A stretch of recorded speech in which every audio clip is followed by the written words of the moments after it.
Okay, now we're recording. So I just want to say welcome to everybody who's joining us today. I know we'll be getting a few more people joining us as we go along this morning. I just want to I'm really grateful that Steve Joordens has agreed to join us again. We had him on early on in the COVID crisis, because I know there was a lot of anxiety and people were worried about what was going to happen, and things have only, if anything, gotten worse since then.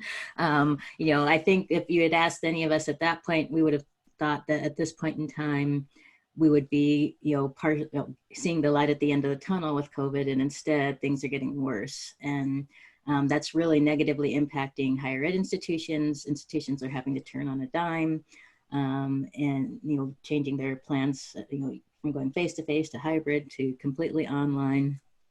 And so we just, I have so many friends who are faculty, and I'm on various networks and groups, and I'm watching people talk about these issues. And I thought, it could be really helpful to talk about both, kind of the anxiety we're all feeling, but how to lead with empathy, because I think it's a really critical skill to have during these difficult times. So Steve, I'm going to ask you to go ahead and introduce yourself and talk, we can get the discussion started.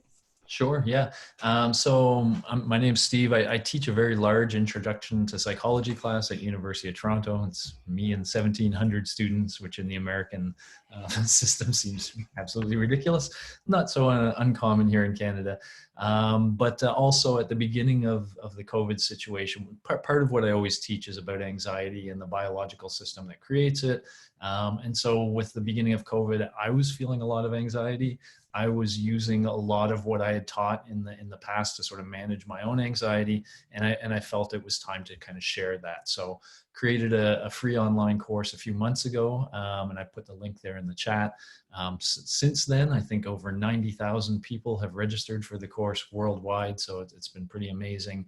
And it really is an attempt to give you some simple strategies that make sense. So it's not therapy, it's more just personal mind management of a sort. And so some of those ideas I think will come through when we chat today. Yeah.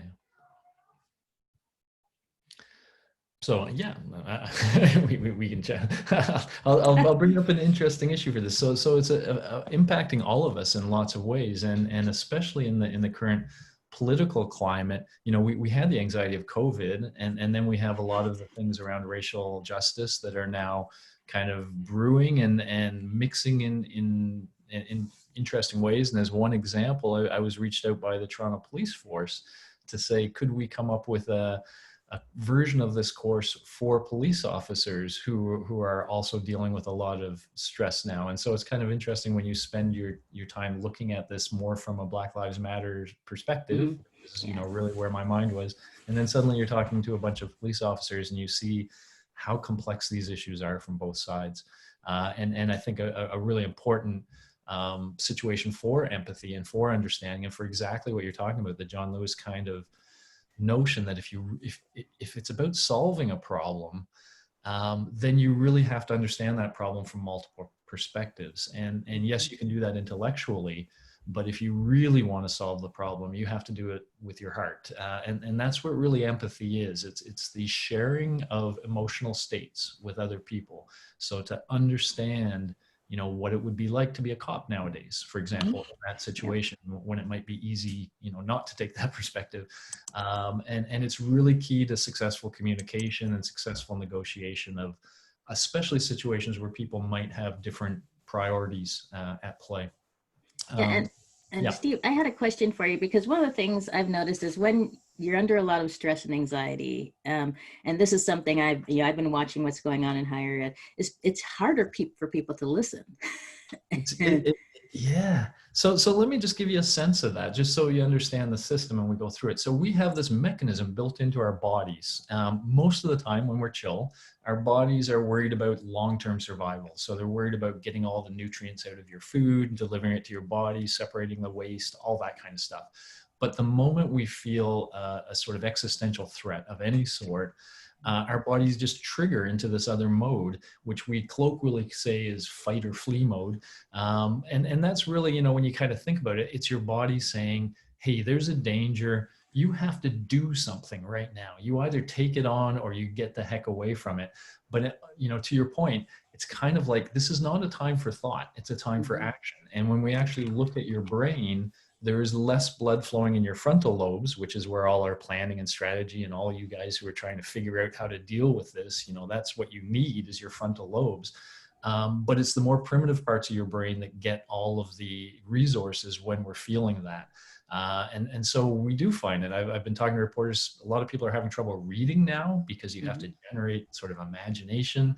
And, a lot of these things, and to the extent that's true of you, if you feel like you're having trouble thinking, having trouble listening, doing that sort of stuff, it's probably because you need a bit of a break from the anxiety at some point.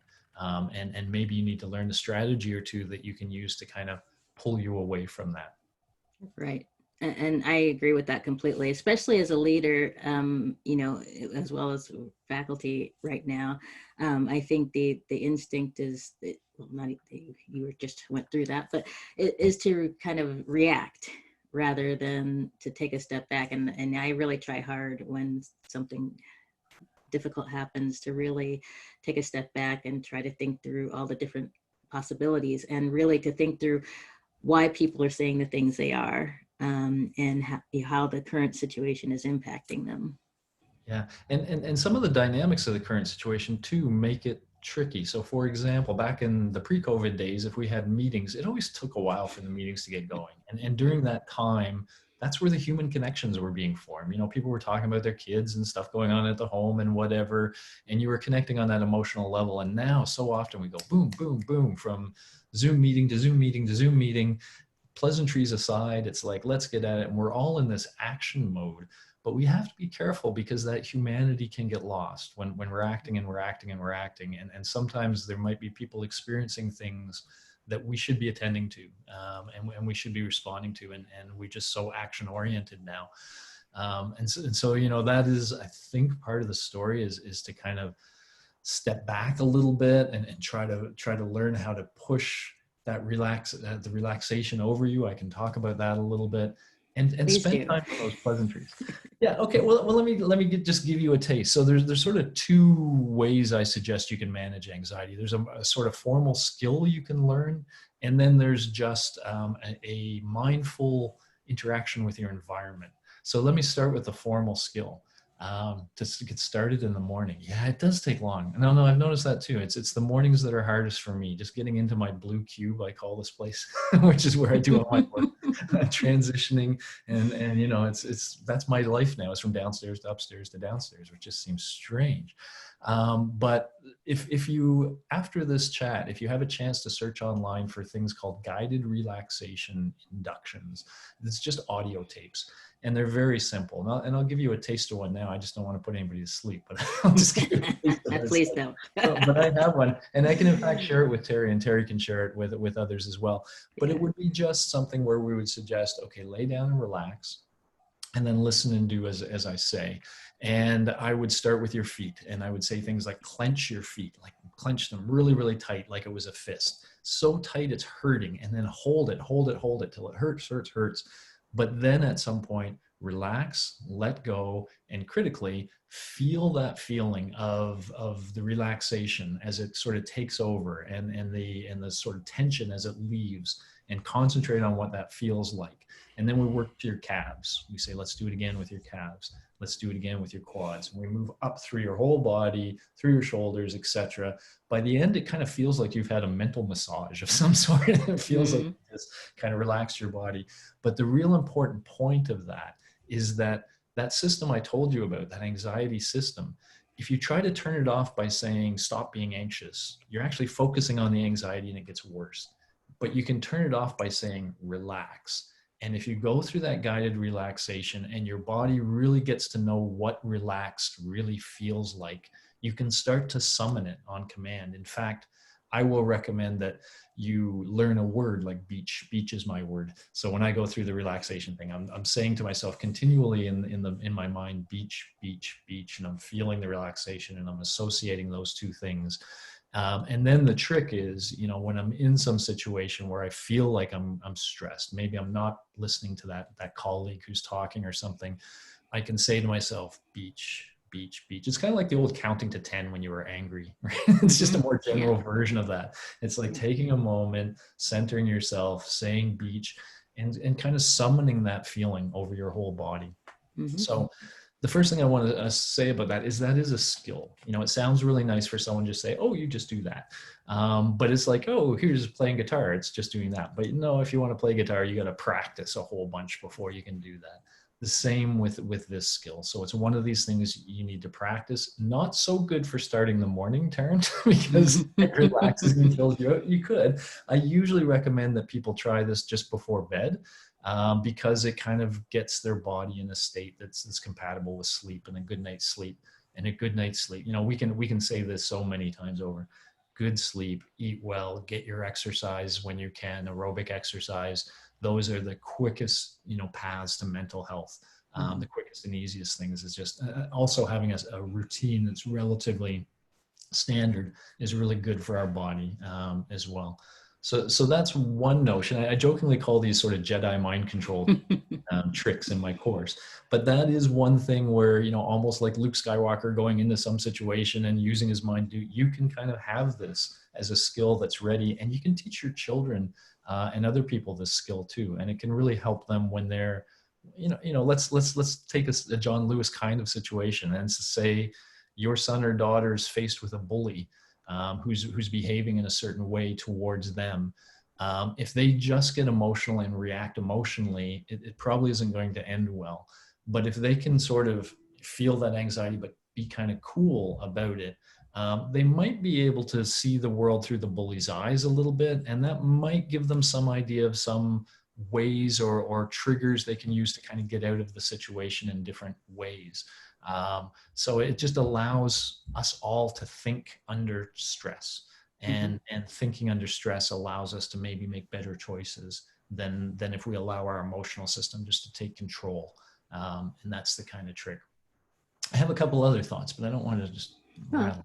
Yeah, that's fine. I mean, when you were talking about that guided meditation, yeah, I've done that kind of thing for years, but I also find that doing in the morning, my advice to you, Terrence, is to do a few sun salutations if you know yoga at all. I love sun salutations because they really get the blood flowing in my body, especially like today. After today's webinar, I'll probably get up and do a few sun salutations, which, you know, you raise your arms and, you know, it just gets your full body stretching out and moving. I don't do yoga regularly like I should, but I do try to take things you know, that I can do and throw them in the middle of the day. Yeah, and some of those sort of rituals too. You know, one of the things I say is we have to be so silver lining focused nowadays, because there's a big black cloud, and we all know it's there, and there's no denying that. But there are silver linings, and even things like a nice morning. You know, doing a sun salutation if you can on your deck or something in a nice morning, to kind of start with a little bit of appreciation for. You know, life's got challenges right now, but it's still good to be alive. It's better than the alternative, and so. You know, to kind of appreciate the warmth of the sun and to kind of feel some of those simple pleasures every now and then is a good way, and mentally, to kind of get yourself ready for a day a little bit, for sure. The other strategies in the morning, I like espressos. Yes, I'm sitting here with my chai tea, so yeah, I'll have an espresso later. For sure.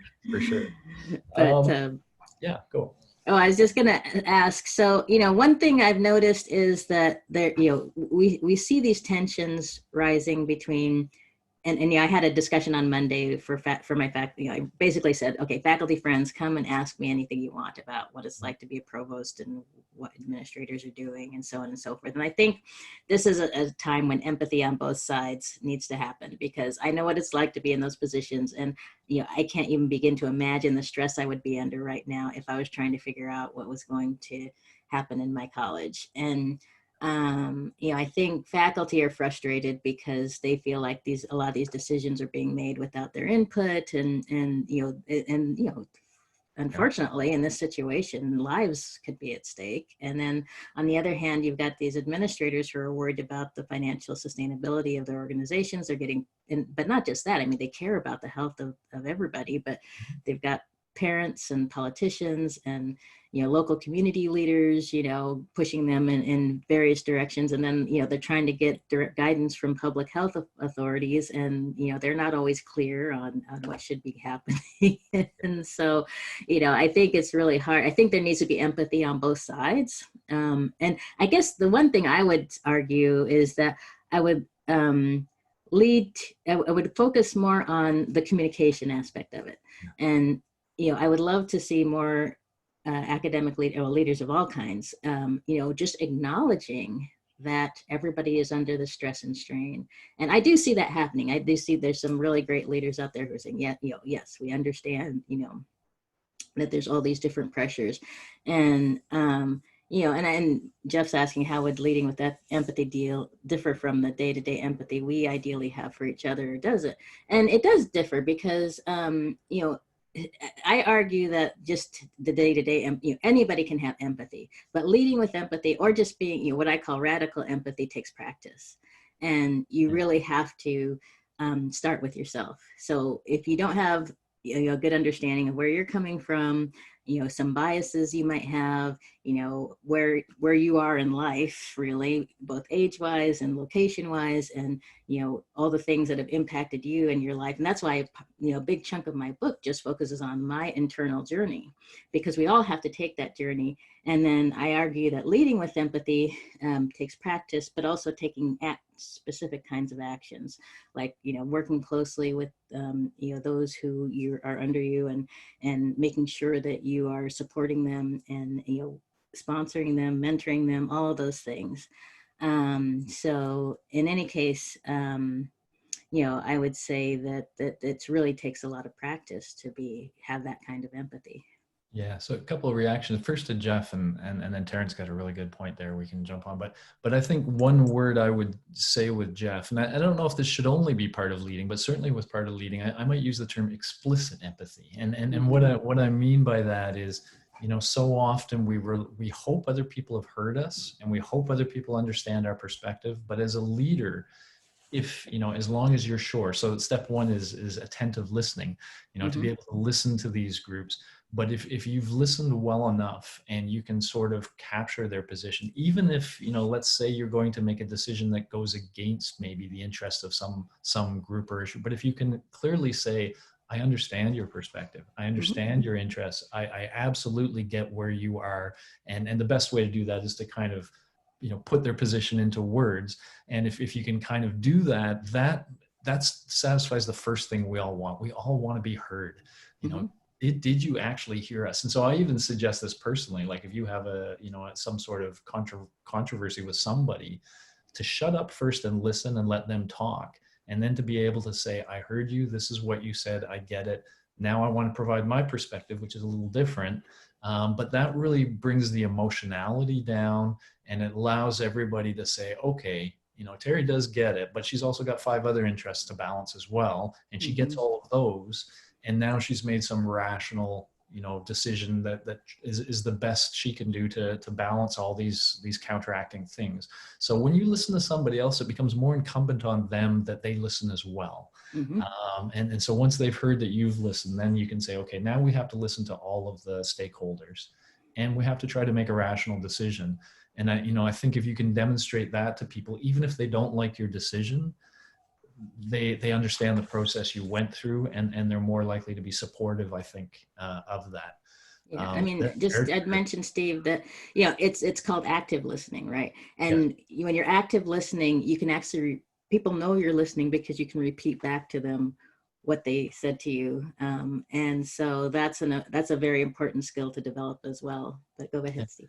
And it's simple, and some simple little things matter. It's the nonverbals that matter. You can tell when you're talking to somebody and they're already thinking of what they want to say, that they're just waiting for you to shut up because they don't have versus somebody who isn't in that state, who is looking at you in the eye. And when you make certain points, they nod, they look like they're thinking about it. That sort of notion of consuming what's coming at you. And if you can model that really well, you'll be amazed at how that'll diffuse a lot of the, negative feelings that person might have. And then if you can punctuate that by just repeating back to them what you heard and saying literally, did I catch that right? Is there anything I missed? Showing that interest and really understanding them before you start to respond to them. Super, super powerful. Powerful with your significant other at home, powerful with an employee working underneath you. Yeah. So but one thing I would add to that is that I've seen a couple of friends complain that, when they asked about a specific issue, the person, the administrator came back and said, oh, you seem to be upset about this. So, let's talk. It's like, no, that's not the way to respond, because, you don't know how you don't know how that person feels. I mean, especially if it's coming from as an email, if somebody sends you an email and says, I need to talk to you about blah, blah, blah. You don't respond by saying, oh, you seem upset about this. That's gaslighting. You're basically telling the person how they feel, or, assuming that that person feels a certain way. So I would say never assume how somebody feels or put emotions on somebody, especially when you're getting an email. Because, especially women, and Black women in particular, are extremely sensitive to those things, because, women are always considered as being, emotional, and Black women are always considered, the angry Black woman. It's like, so no, do not make assumptions that somebody is feeling a particular way when they ask about something. Just assume that they're being rational and have a question. Yeah, that's a critical line. It really is. And sure, Black women, none of us like anybody to tell us what we think or what we feel. So if it's like, I know what you think, or I know your perspective, if you have that sort of approach, it's not good. It's got to be much more, can you tell me? Can you explain it to me? Have I got this right? So, even when you're echoing it back, you're not echoing like, you're echoing like, do I know? Am I right? And you're, leaving the door very open for correction, etc. Yeah, 100%.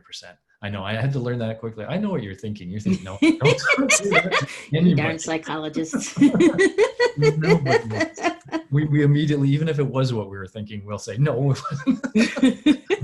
We won't give you the whatever of that. Yeah, it is tricky. I mean, I think Tarrant Rage, I'd be interested in what you have to say about this, Terry, that there is a bit of a hair trigger. I know on my campus, the Black Lives Matter initiative is very strong in the city, and it has widespread support on the justice level.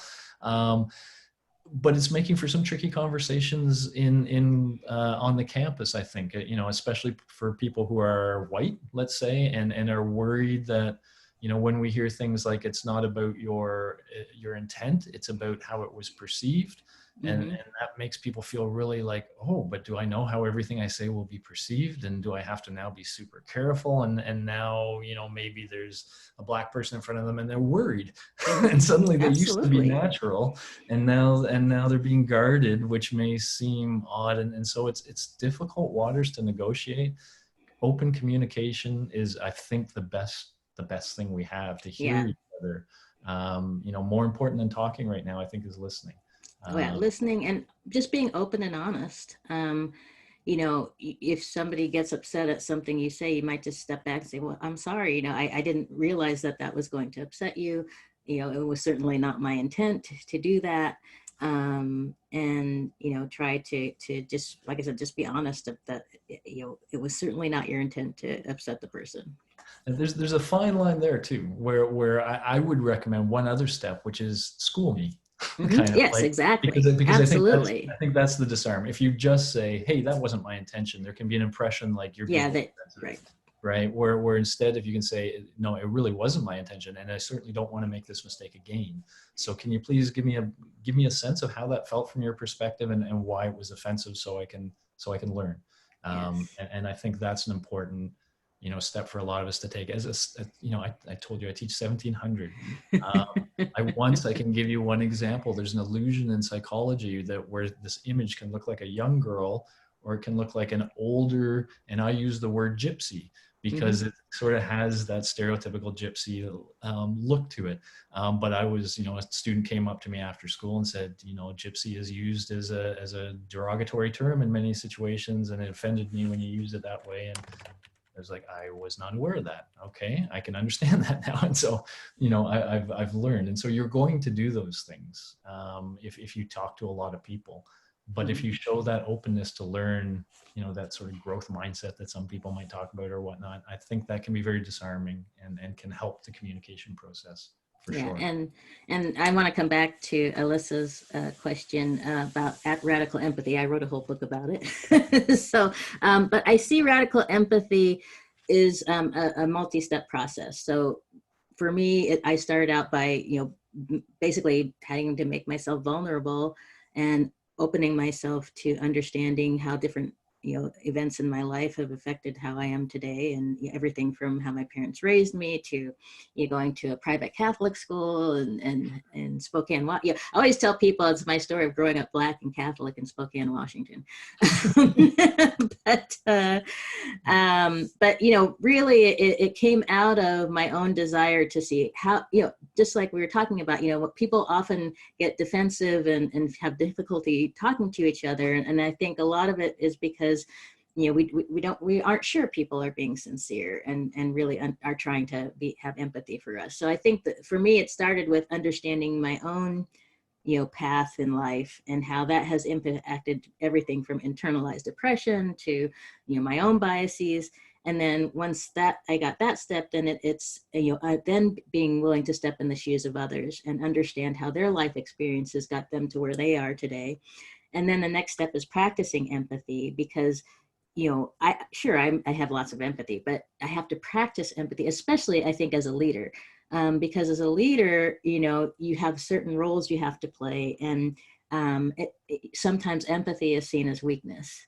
And so we have to get past that kind of idea that being vulnerable and having empathy does not mean weakness at all. And I really try to model that in my life by allowing myself to be vulnerable, and it's a lot about telling stories.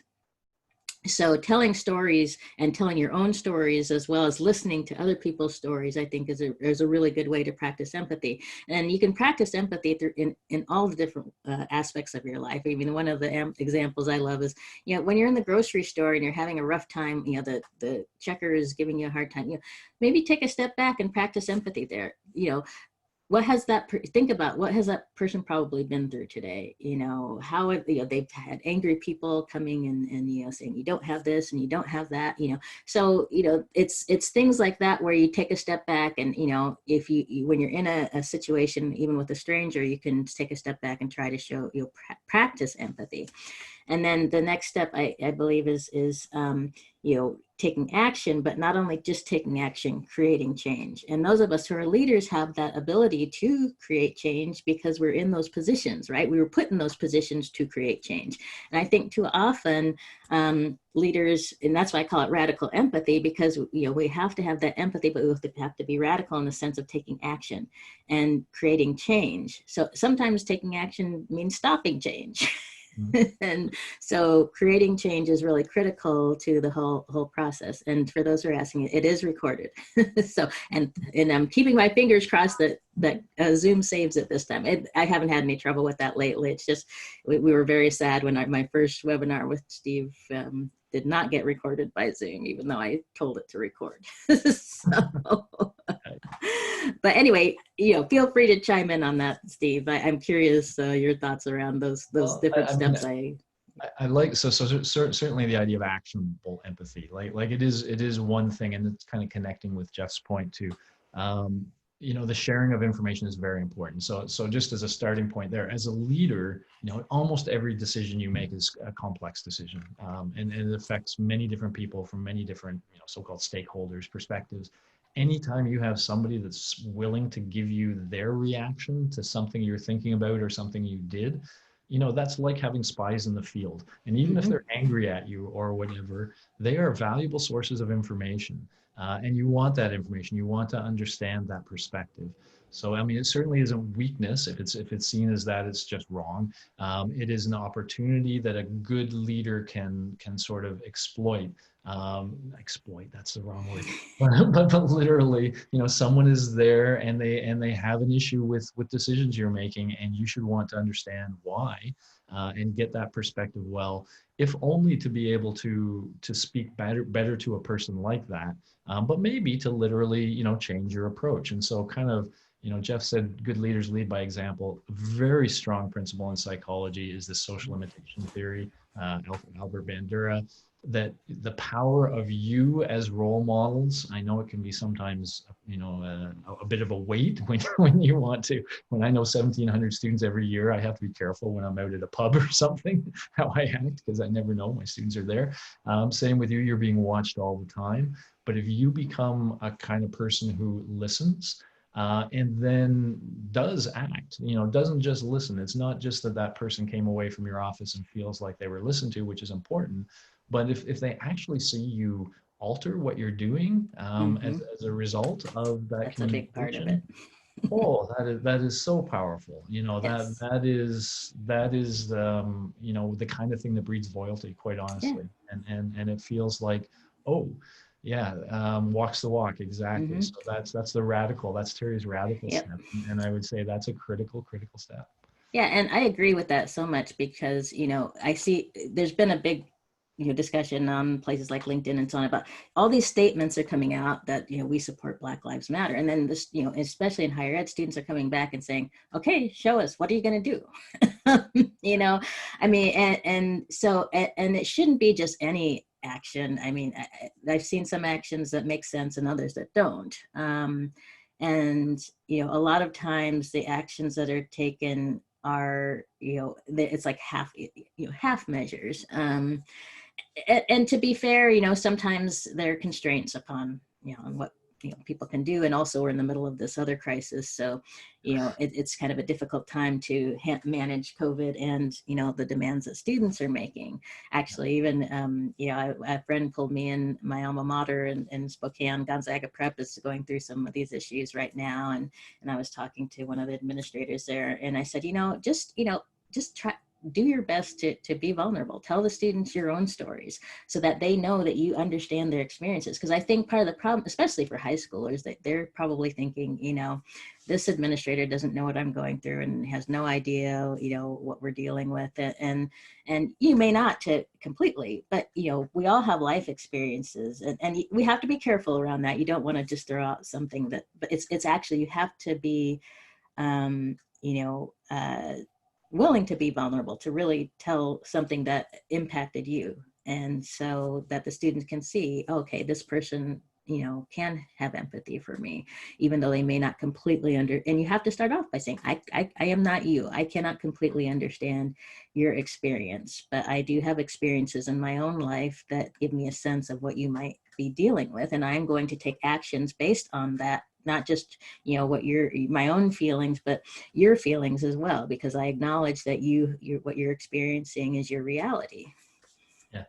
Let me sort of jump on Jeff, because I want not jump on Jeff's point, no, not Jeff. Go ahead. But this is something near and dear to my heart. So I'm certainly not going to preach about this, but I've created an ed tech called Peer Scholar, and it's all about students doing something, but then giving each other feedback on how they can improve, but then receiving feedback on their own work and using that feedback to improve their own work, which is what Jeff's kind of highlighting. One of the things I like to really point out to teachers when they do that is how unnatural learning from constructive feedback is. It's the exact same thing I told you about at the beginning of this. But when somebody says, I disagree with you or your decision or whatever for the following reason, to your brain, you are being attacked. You are being put in a situation where you might be look silly or something like that. Your brain perceives that as an attack and kicks in that fight or flee system. So your natural reaction when being criticized is to fight back or to try to get away from the situation. But what really is effective is if you can sit, listen, and learn. And that is difficult. And so that's the sort of thing where, with this relaxation induction that we talked about, if someone says something to you that starts to make you angry, but then you realize, oh, I'm being angry because they're kind of contradicting me, but I should understand why.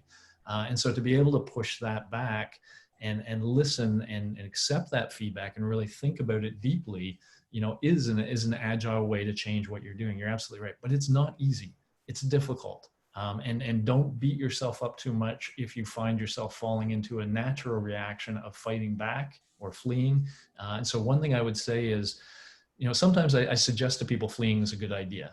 Like if if you applied for some job and your boss gave it to someone else and they're telling you, and you're feeling very angry, a very appropriate thing to tell your boss is, I'm feeling angry right now. I'm going to go take a walk. I want to talk about this. This just isn't the time. Let me kind of, whatever. But if you were in that situation as a leader and somebody came to you and they wanted to give you their perspective and it turned out badly for whatever reason, you might want to take a little bit of time, think it through and think, wow, I did show that fight or flight reflex, didn't I? And that wasn't really what I wanted. And if you then reach out to that person and this is the humbleness, right? If you literally say, I didn't handle that very well, I'm afraid, in retrospect, I wish I had gone through things a lot better and heard you out. Could we do a take two? Will you give me a, what do they call it in golf? I don't golf. Oh, what is that term? Somebody post it. I know that I've when you had get to do a mulligan. There we go. Thank you, Cheryl. Give me a mulligan on that one. How to literally make an employee think differently of you when you basically say, I, as a leader, I booted that one. I'm sorry. I would like another take. Can we do that again? When things happen a certain way, they don't have to stay that way. You can correct your mistakes on the fly. And I think that would be really, really good for people to see. And it would be an effective strategy for you to show. I certainly do that with my students. There's times when I do things and I just screw stuff up. And the more humble you can be, the more you can be, I should have thought of that. I'm sorry I didn't give you the right instructions. That caused all this stuff. My fault. Let's get it right. And then it becomes sort of a team. The two of you are sort of negotiating something and they're helping you be a better leader. And that could be something you express to them too. Listen, leadership's important to me. I want to do it right. I didn't feel I did it right there. Can we try that again? And I think that's really, really powerful. Yeah, I want to come back to Mitch's question. When does let me tell you my story become a micro-invalidation by shifting the focus from the person you're dealing with? And how do you make that judgment? I mean, from my perspective, I wouldn't do that when I'm in the middle of when somebody's telling me their story or presenting me with their thoughts and ideas. That's not the time for me to jump in and say, oh, well, let me, So the time for that is when when they're, like when I'm doing a discussion with the faculty or something like that. That's when we're having a broader discussion. It's not specifically focused on that person trying to share something with me. Actually, for me, I try to be proactive. And when I'm first starting to work with folks, I would say, that's why I'm always telling my story, because I always want people to know where I'm coming from. So hopefully when we get to that point when you're in a crisis, not the time to tell your story. Your time to tell your story is when you're not in crisis and it's just a normal, calm situation and you want people to know who you are. So now there might come a point, unfortunately now we're in a situation where we are in crisis. And so what you have to do is preface it by saying, I really don't want to invalidate what you're telling me, but I want to, I hope you understand that I do have empathy for your situation and I have been through similar things, and I hope at some point we can talk about it. Yeah. And yeah, Jeff just saying feedback. So here's the problem, there's a lot of, so when we go through teaching students how to give feedback, I use a lot of resources, and there are some great TEDx videos of people describing how to give feedback well. The truth of the matter is most of us and most of the people you work with do not know how to do it well. They give feedback from an emotional place. It comes from a place of emotion, and it feels emotional, and it stirs emotions in us.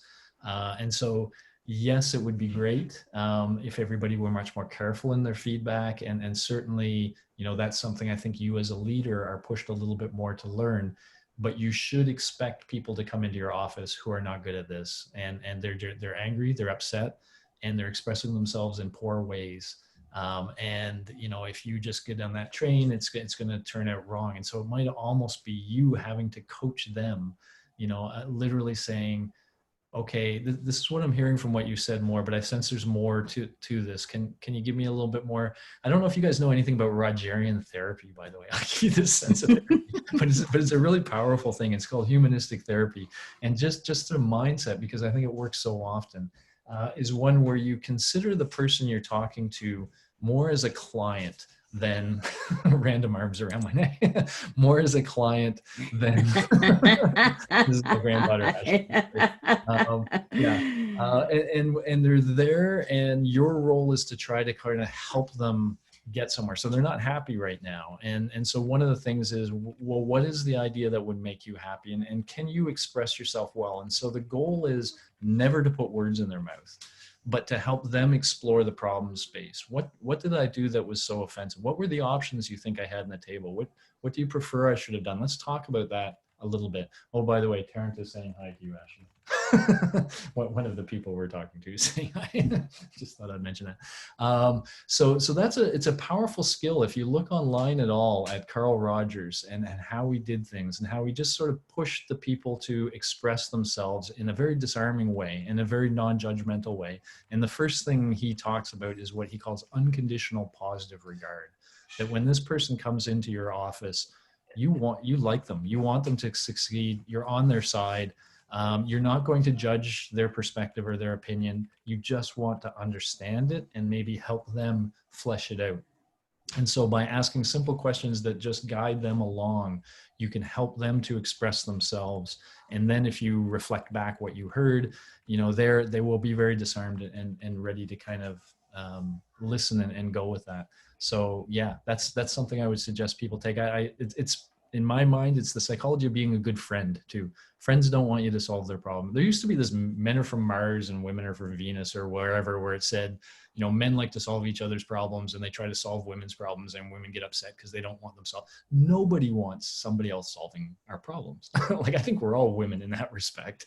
We all want to figure things out ourselves, but we like our partners and thought to help us explore the space. Steve, could you repeat what the therapy you mentioned was? So it's Carl Rogers is the guy. It's just called humanistic therapy sometimes, Okay. is the most common use of it. And it's just fantastic. And that idea of unconditional positive regard, is a very disarming thing. As soon as you start to judge somebody, as soon as there's a hint of judgment in your reaction, then they are going to feel emotions that are going to get in the way. So, but by putting that aside and just saying, whatever you did and however you reacted to the situation, maybe there's things you did that I don't agree with too, but you just did stuff. Why did you do it? Let's talk it through. Let's think about it. Let's think of other ways to go. It absolutely requires trust and deep listening. Yeah. Mm-hmm. Yeah. 100%. I've missed a few. Let me kind of peek up at some of these. Yeah, there was, I was responding, some folks were giving suggestions like the ice cream sandwich approach and positive feedback, constructive feedback and challenges, and then ending with positive again. Yeah, there's fantastic things that, make it about the product and not the person. So, if they're expressing something, you might not agree with a decision that they've made or something they've done, but you have to try not to say you are bad. It's not the person that's wrong, or the person that's whatever. It's something they did or something they produced or whatnot. And to keep it at that sort of thing. There's 5. I could share a TEDx talk that's delivered by this woman who does a great job of listing 5 characteristics of good constructive feedback. Yeah, 100%. I had something else I wanted to say, but I've lost it. So it'll come back to you. Yeah. So, I mean, if you could talk maybe a little bit more, we have about 15 minutes left about, so there's kind of this tricky balance everybody's trying to do right now, which is to, stay positive, deal with a daily barrage of negative news and issues, as well as, if you're a leader trying to manage people who are, as a leader, do you have some other ideas for how we can, manage the people we're working with in a more positive way when there's just this barrage of ongoing negativity? Yeah, I mean, really, sorry, somebody just asked. Awkward, uncomfortable. Sorry. And let's face it, a Where'd it little go? intimidating. As a manager, you may Sorry. find it. I'm like, that's coming from you, Steve.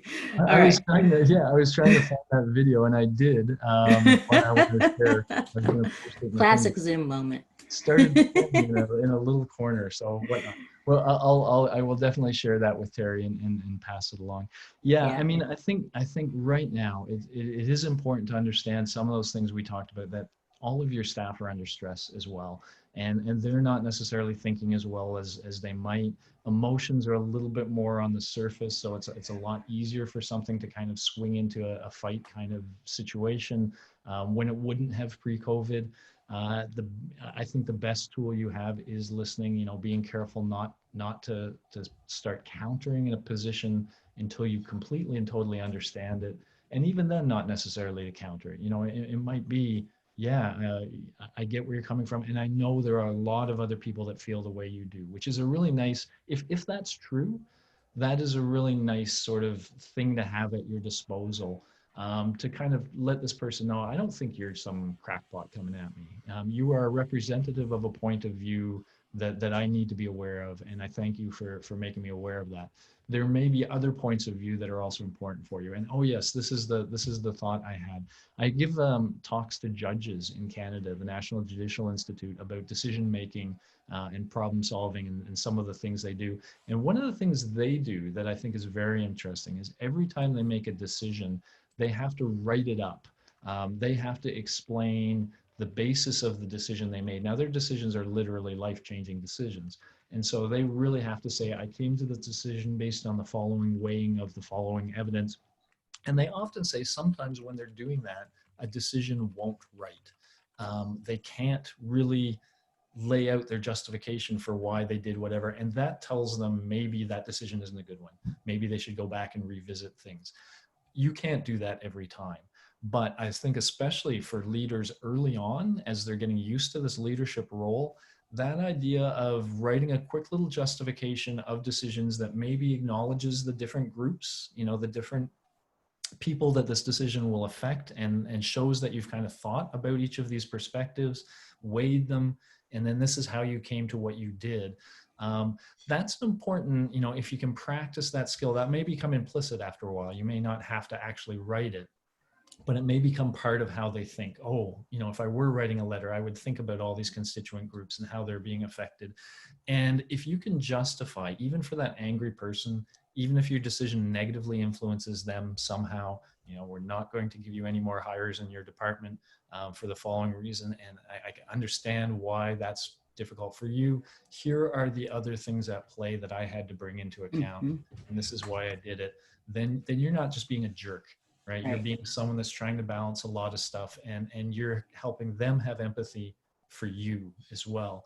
And so that idea that empathy has to go two ways, it probably starts with you listening to them.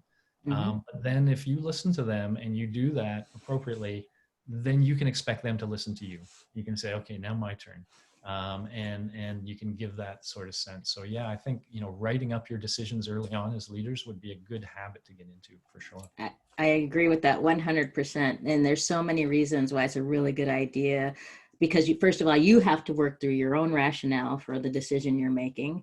And then secondly, it helps. I mean, I can't tell you how many times I've been frustrated because I see these decisions that seem just irrational and just random. And if I understand the rationale behind it, I'm a lot more likely to, even if I don't like the decision and I don't like the rationale, at least I know there was a rationale. I mean, I think a lot of times we think, you know, like, I mean, I look at what's happening in a lot of institutions right now, you know, these just, we're going to do a 10% across the board cut, you know, or 25% across the board cut. I mean, that drives me crazy the most, because there's no, you know, there can be no rationale behind that. You know, you have to make decisions that are strategic, and, you know, saying that every single part of the campus has to take the same cut doesn't make sense. I mean, right now with COVID, would you really ask your healthcare center to take a 10% cut versus, you know, something that may not be as critical right at this time?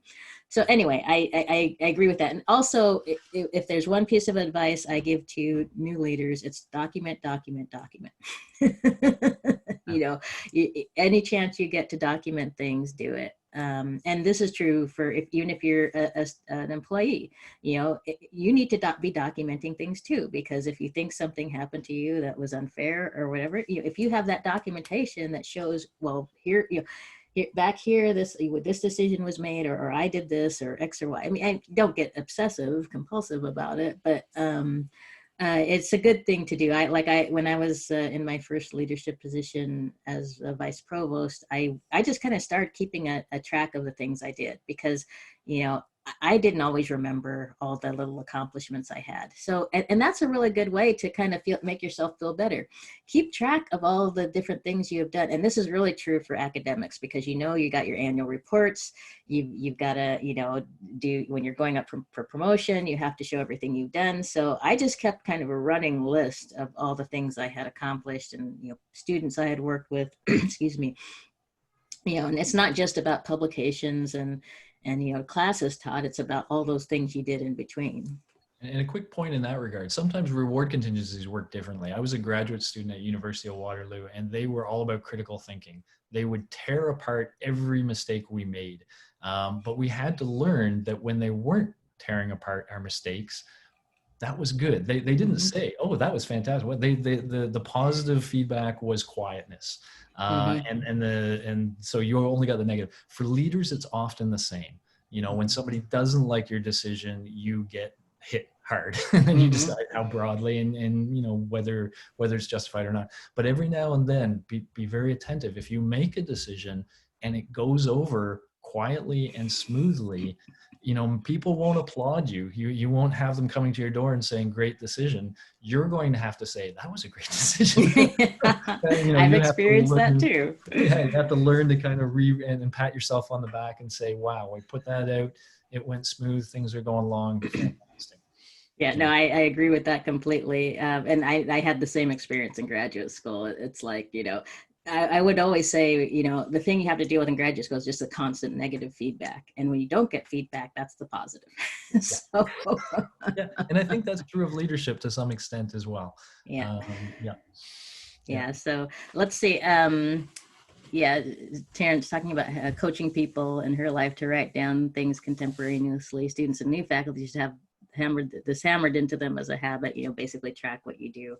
And I'm trying to get that issue. It connects to that issue of implicit bias too, because, we might not be aware that there's certain constituent groups that we're not really paying attention to. And then if somebody calls us on a decision and says, "You didn't consider this perspective," and you look back at your notes and you go, "Yeah, I didn't," that slipped through, then that's a little bit of self-learning as well. And, it just puts you in a position where you really know why you did what you did, and makes you better able to see how accurate that decision was, and whether there were things you would do differently going forward. So that and I wanted to comment on Jeff's last comment, but he had to drop off. But one of the things he mentions is being willing to, actually as leaders, we have to be willing to see if things aren't working, and that, okay, let's try something else. I think that's a critical skill to develop as a leader, is to be willing to say, okay, we tried this, it's not working. Let's do something different, rather than just keeping doing the thing that isn't working. So. Yeah, 100%. Yeah. Cool. I will just mention again that I will send to Terry a couple of links and stuff related to what we talked about today, and then she can forward some of those along to you guys as well. It was a pleasure. I really enjoyed this. Are we done? Are we not done? We're close to being done. I want to make sure there aren't any last questions, but I just want to mention. Let's see. I guess thank you everybody for joining us today. I just want to mention that we do these webinars monthly. Our next one is going to be on diversity, equity, and inclusion, and we're going to have some really special guests for that one, from higher ed, some higher ed leaders who will be joining us to talk about that. And, obviously things are moving quickly on this front. This will be at the end of August, and I suspect that we're going to have a lot more happening in between now and then, especially in higher ed. Around that time, we'll be knowing more about, what's happening in terms of some campuses starting, some going online, and so on, and also some of the racial equity issues that are being dealt with. So I really hope all of you will join us for that. I think it's going to be a really interesting discussion, and again, we really appreciate everybody joining us today. It's been a great discussion as always, Steve. And we, if for those of you who don't know, we have, Steve also writes for our newsletter, and you can sign up for our newsletter if you go to higheredconnects.com. I think Terrence put the links in there. And also you can support us by joining. We have some of our members who are here today, and yeah, we really appreciate, we need your support just like everybody else does. You know, we need to keep going, and I think what we're doing is really valuable, is based on the folks who have been joining us. And yes, hey, it's another Spokane girl. Woohoo! Hi, Lori. For some reason, I've been connecting with a lot of people from Spokane lately. Not a large place, but apparently there's a good contingency of us out there. So yes, and again, just a reminder, we'll be sending all this out. So it is being recorded. And Steve, any last thoughts, any last words of wisdom for a beautiful day? I know it's a beautiful day here in Menlo Park. I mean, I think the last thing I would say is at times when we have all the stress and anxiety, we hear about social distancing. Mm-hmm. We really want physical distancing. We want social connection, and you know, meetings like this for me provide a lot of that. It really feels like there's a bunch of us going through, you know, you hear we're all in it together, but when we're sharing ideas and thoughts about how to help each other out through this, for me it's very nice. So thank you, Terry, for inviting me to be part of this. Thank you all for coming out and attending, and all the kind words. We appreciate it very much. Yes, I really appreciate you, Steve. And again, he's written some really great stuff. Go look him up and check out his great website and course. And Ann Garvin, oh my goodness, tell her to connect with me. That's an old friend from high school. All right. Have a wonderful rest of your day, everybody. I'm going to stop us now, and please check us out at www.higheredleads.com. I would be remiss if I did not do that. So thanks to everybody, and especially to Terrence, who's been our wrangler today, and say hi to your granddaughter for us. And we'll be talking soon. Bye-bye. See you guys.